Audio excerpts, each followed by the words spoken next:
Docteur Yam Timba, le président Tshisekedi a eu à mettre après, par l'entremise de son ministre d'État, ministre de la Justice, la tête de responsables, du moins des Congolais qui sont responsables du M23, Bissimois, Jonathan Katanga, je crois bien, et puis le plus en vue, Corneille Nangaa, qui avait même d'ailleurs été condamné par contumace. Et il s'ouvre dans des négociations avec le même M23. Docteur Yamba, est-ce que vous pouvez nous permettre de comprendre ce que le président Tshisekedi met dans les négociations qu'il part faire? Enfin, je n'ai pas de boule de cristal. Non, vous n'en avez pas, une boule de cristal, mais du moins parce que la situation est quand même quelque peu, je ne vais pas dire incompréhensible, mais ça a l'air justement d'aller dans ce sens. C'est pour que vous nous permettiez un peu de creuser dans le fond, même sans boule de cristal, mais au regard de certaines lectures. Ben, écoutez, on va essayer de, je ne dis pas comprendre, mais vraiment d'avoir une idée de cet imbroglio. D'abord, la première chose, c'est tout ce qui a été, depuis un certain temps, dès que le président est arrivé au pouvoir, en 2019, sur un certain nombre de médias africains, on a cessé de que le plan de l'Occident depuis les années 90, c'est de découper le Congo en petits morceaux. Ainsi, on pourra exploiter plus facilement ses ressources sans rencontrer de résistance particulière. Et le président a été invité par les panafricanistes particulièrement à se trouver des alliés objectifs qui pourrait permettre de l'aider à défendre le Congo, à construire une armée puissante, mais surtout à organiser des actions civilo-militaires qui devaient permettre, si vous voulez, de prendre le contrôle du pays, particulièrement de cette partie du pays. Lorsque le Congo est attaqué, mais il n'y a pas que l'Est du Congo qui en souffre, c'est tout le Congo qui en souffre. Et lorsque vous constatez que le Rwanda, qui n'a pas de mine de coltan, est devenu le premier exportateur mondial de coltan, vous voyez l'Union européenne qui a signé un accord avec le Rwanda, vous comprenez exactement qui soutient cette guerre dans cette partie de l'Afrique et qui manipule le Rwanda en voulant, dans le mépris le plus total des Rwandais, et qui s'en fout d'ailleurs de ce que les Africains feront du Rwanda. Nous, les Africains, nous refusons naturellement de dire que nous allons sacrifier les Rwandais pour faire plaisir aux Occidentaux qui les manipulent. Et vous constaterez que les Occidentaux ont structuré cette guerre de proxy et aujourd'hui, ils veulent absolument, contrôler le coltan, et vous allez constater que la raison pour laquelle on s'est attaqué au Kivu, au nord Kivu, et au sud Kivu, c'est parce qu'il y a la mine de coltan de Rubaya, qui est la plus grande mine de coltan de RDC, et qui représente 30% du coltan mondial. 30% du coltan mondial. Alors, quand vous avez 30% du coltan mondial qui est contrôlé par un groupe comme celui-là, eh bien, ça leur assure leur financement. Et eux, vous voyez qu'ils commencent à retourner les milices Ouazalendo. Parce qu'ils ont les ressources et que le gouvernement, lui, a du mal à avoir des ressources, alors que ce gouvernement, son budget est arrivé à 15 milliards de dollars, le budget militaire. Mais où va cet argent?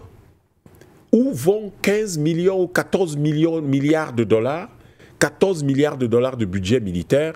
Mais où va cet argent? L'argent va où? Ça veut dire que vous avez pratiquement, ils ont 165 000 hommes. Ça veut dire que vous avez pratiquement 10 000 dollars par soldat. C'est le budget à peu près. 10 000 dollars par soldat. Et au lieu donc d'utiliser cet argent pour réellement qu'est-ce que je raconte? Je parlais de 100 000 $ par soldat. Hein. C'est 100 000 $ par soldat à peu près.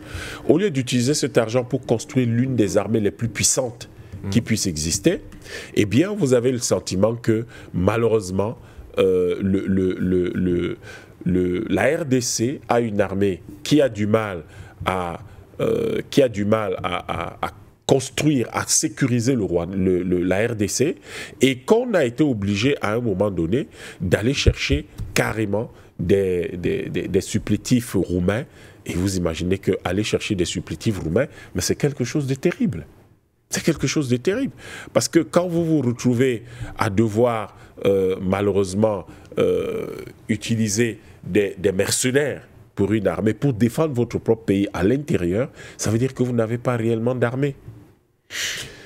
Le problème qui se pose aujourd'hui, cette attaque contre la RDC, mais ce n'est pas quelque chose qui est arrivé en 2024 ou en 2025. Ça existe depuis toujours. Quand le président arrive en 2019, mais tout le monde le presse de construire une vraie armée. Il chasse les conseillers militaires russes que son prédécesseur avait placés là et décide de faire une école de guerre avec les Français. Une école de guerre avec les Français. Vraiment, il fallait que ce soit la plus brillante de toutes les idées du 21e siècle pour faire une chose pareille.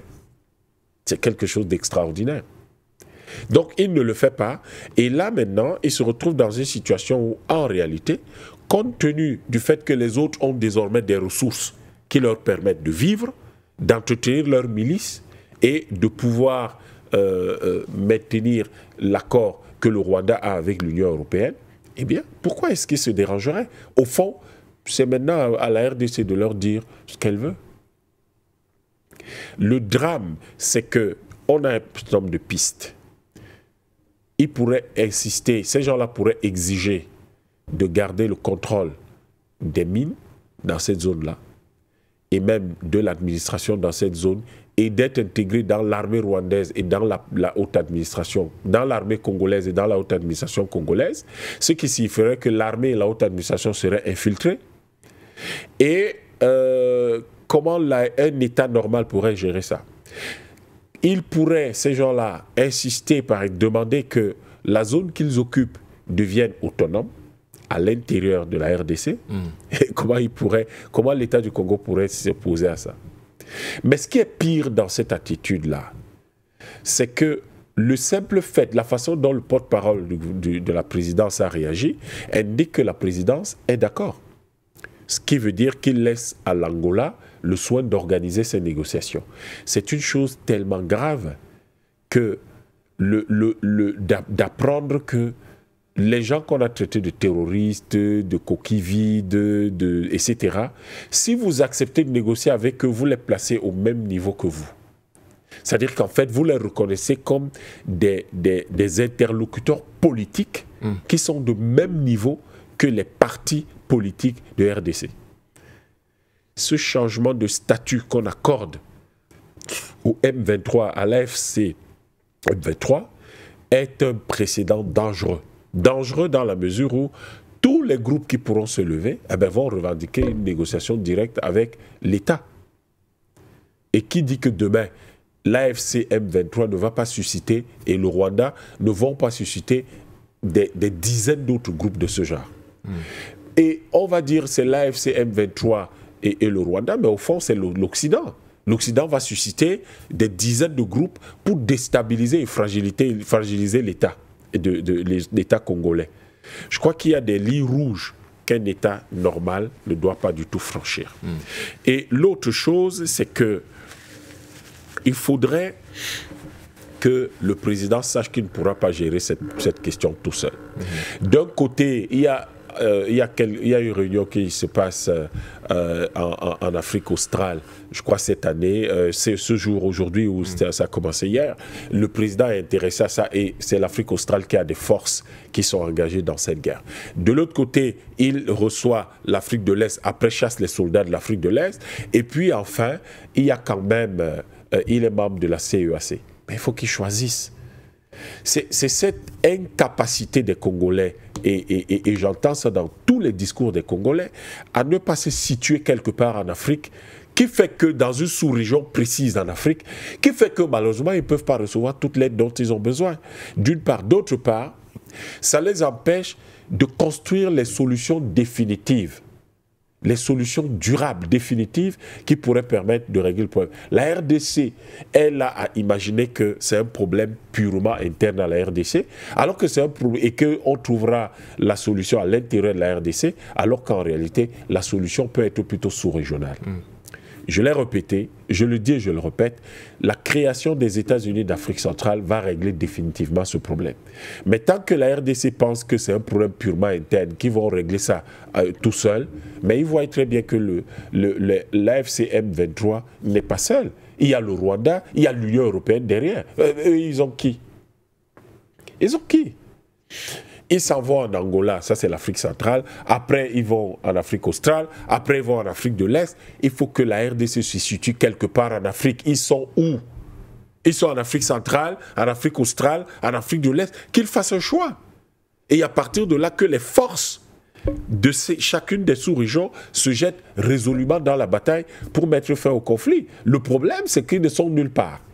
C'est comme si les dirigeants de la RDC ont pour consigne d'entretenir ce flou pour que le problème ne trouve jamais de solution et que ceux avec qui ils ont accepté de former les soldats à l'école de guerre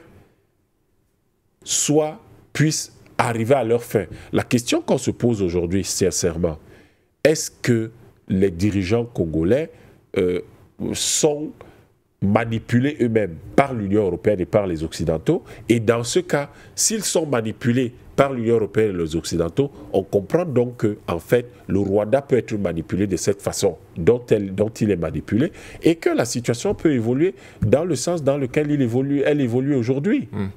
Qui est de dire que, finalement, l'éclatement de la RDC en plusieurs petits pays risque de devenir quelque chose de, si vous voulez, de réel demain.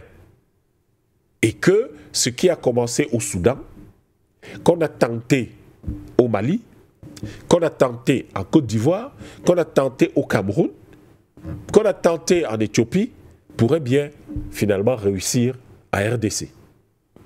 Parce qu'on n'a pas, et vous verrez la grande différence avec tous les présidents de tous les autres pays, c'est que là-bas, les gens ont pris une position ferme. En RDC, on a l'impression que le président ne sait pas quoi faire. Et ça, c'est un gros problème. La partition de la RDC peut commencer par une toute petite république autonome, AFC, M23, et se poursuivre parce que ceux qui soutiennent le Rwanda et l'AFC M23 peuvent susciter des petits groupes de ce genre partout au Congo. C'est 2,5 millions de kilomètres carrés. Et donc, il y a 150 millions d'habitants qui ont chacun une raison de s'énerver contre le gouvernement central. Et donc, ces gens-là peuvent susciter autant de groupes qui peuvent donc faire éclater des rebelles partout et faire éclater ce pays en 25 pays qui ont 100 000 kilomètres carrés. Il faut faire très attention. Et la situation dans laquelle nous sommes, c'est qu'on ne voit pas un président avec une déterminé à sauver son pays. Pas du tout. Là, vous avez rappelé tout à l'heure que pendant que les gens se réunissent à Addis Abeba au sommet de l'Union africaine, lui, il est à Munich. Bon, j'ai entendu Atangana dire que peut-être qu'il n'a pas grandi en Afrique, il ne comprend pas l'Afrique. C'est vrai qu'il est parti d'Afrique, il avait 17 ou 18 ans. Et donc, tout naturellement, il faut imaginer que ce n'est pas quelqu'un dont les convictions se sont forgées, se sont tassées et se sont cristallisées au contact de l'Afrique, mais plutôt au contact de l'Europe. Et c'est pour cette raison, peut-être il parle avec les Européens, et c'est ça qui amène beaucoup de gens à se demander quelles sont ses relations réelles avec les puissances européennes. Quelles sont ces relations réelles? Parce qu'un chef d'État qui arrive en 2019... qui trouve un problème, qui ne le règle pas, qui accuse plutôt son prédécesseur, au lieu de régler le problème, lui, il accuse son prédécesseur qui n'est plus là, qui accuse le Rwanda à longueur d'année, au lieu de régler le problème, alors que le Rwanda, lui, ne fait que faire avancer ses pions, qui accuse le M23, alors que le M23 n'est qu'un mouvement, et qui viole le principe sacré selon lequel on ne négocie pas avec les terroristes. Il n'y a aucun pays qui négocie avec eux. Vous avez entendu les pays de l'AES négocier avec ces gens? Vous avez entendu le Centrafrique négocier avec ces gens? Vous avez vu le Cameroun négocier avec ces gens? Vous avez vu le Nigeria négocier avec ces gens? Vous avez vu tous ceux qui ont négocié avec ce genre de force ont quitté le pouvoir et ont créé des problèmes à leur pays. Et ont laissé arriver au pouvoir des gens qui étaient les supplétifs de l'Occident, la Côte d'Ivoire. Tout le monde avait dit à Barbeau de ne pas aller à Marcoussis. Il y est allé. Il est où aujourd'hui? Quelle est la situation de la Côte d'Ivoire? Tout le monde avait dit, l'Éthiopie a refusé toute négociation de ce genre. Jamais. Le Centrafrique, jamais. Ils ont eu une négociation, mais après, ils ont quand même par derrière mené une action militaire avec la Russie qui a permis au régime aujourd'hui de maîtriser la totalité du territoire. La RDC, elle pense plutôt à aller négocier avec le M23, donnant au M23 le statut qui est le même que celui de l'État, puisque c'est l'État qui sera en train de négocier avec un groupe. Et ça, c'est extrêmement délicat. Espérons vivement que les Africains vont prendre ce problème à bras-le-corps. Encore une fois, pour chuter, j'interpelle le président de la commission de la CEAC, le général Verissimo, de se lever et d'aller de capitale à capitale, de palais présidentiel à palais présidentiel pour régler ce problème. C'est la RDC aujourd'hui. Le plan de l'Occident, c'est de détruire, de partitionner tous les grands pays africains. Ce sera l'Angola demain. Le projet de Lobito, ce n'est pas par hasard. Ce sera l'Angola demain. Ils ont essayé au Cameroun, ils ont essayé à RCA, ils ont essayé au Tchad, ils ont essayé à RDC. Où est-ce qu'ils iront demain? La prochaine cible, manifestement, ce sera l'Angola. Donc, il faut faire attention. Merci à vous, docteur Iyam Timba. Il faut...